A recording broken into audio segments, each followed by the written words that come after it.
عود على بدء. عدنا إلى نغمة رح ينقطع الخبز بهاليومين. أفران عدة توقفت عن الإنتاج بسبب إقفال المطاحن أبوابها. نحن هلا بالأزمة، لما أنا بعد ساعتين أو بعد ساعة بيخلص من عندي الخبز، يعني نحن بأزمة. إذا المطاحن كلها ما اشتغلت يعني في أزمة.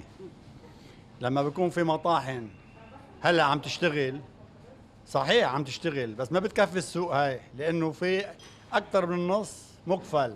يعني عندنا مطحنة التاج أقفلت اليوم، مطاحن بقالين هم المطاحن الكبيرة أقفلت من يومين، مطحنة البقاع مقفلة من أسبوع، مطحنة الشرق الأوسط التاج بيعطيها كمان مقفلة.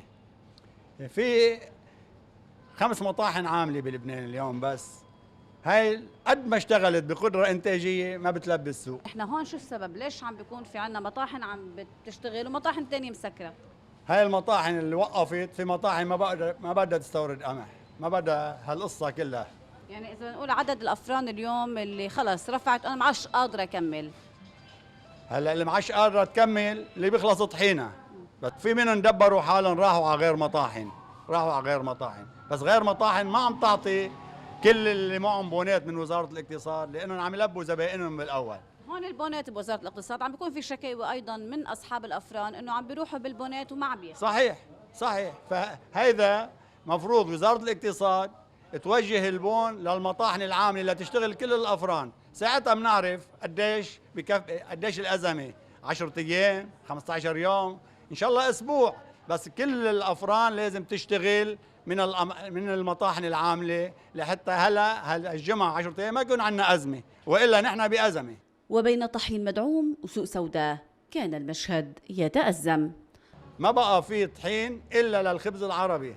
هداك الطحين عم نشتريه ب $700 و $800 الطن تبع المواد الباقية، ما رفعوا الدعم عنه هذا. هلا القمح الموجود المدعوم فقط للخبز العربي. أنا بعت لمعاليه صور، في ناس بكل وقاحة عم تبعت على السوشيال ميديا إنه هن عندهم طحين. خلينا نشوف الطحين اللي عندهم منين مصدره، من المطحنة، من الفرن، خلينا نشوف مصدره. بكل وقاحة بينعرض بسعر كذا، سعر الطحين، منين مصدره هذا؟ خلينا نعرف منين مصدره. كمان نفس الشيء. تفضل. زيرو السنبلة الحديثة، اكسترا السنبلة، توصيل ضمن البقاع، المبيع جملة. تواصل واتساب على هالارقام بكل وقاحة. افران ما فيها طحين والناس ما عم تلاقي خبز، سوق السوداء مليان. المطلوب واحد، عدالة التوزيع وفتح المطاحن المقفلة لتكفي الكمية الموجودة الجميع. إذن ها هي أزمة الرغيف تطل برأسها من جديد بسبب نفاذ مخزون الطحين في العديد من الأفران، فهل سنشهد حلحلة قبل عودة الطوابير من جديد؟ رشا الزنهاشم، NBN.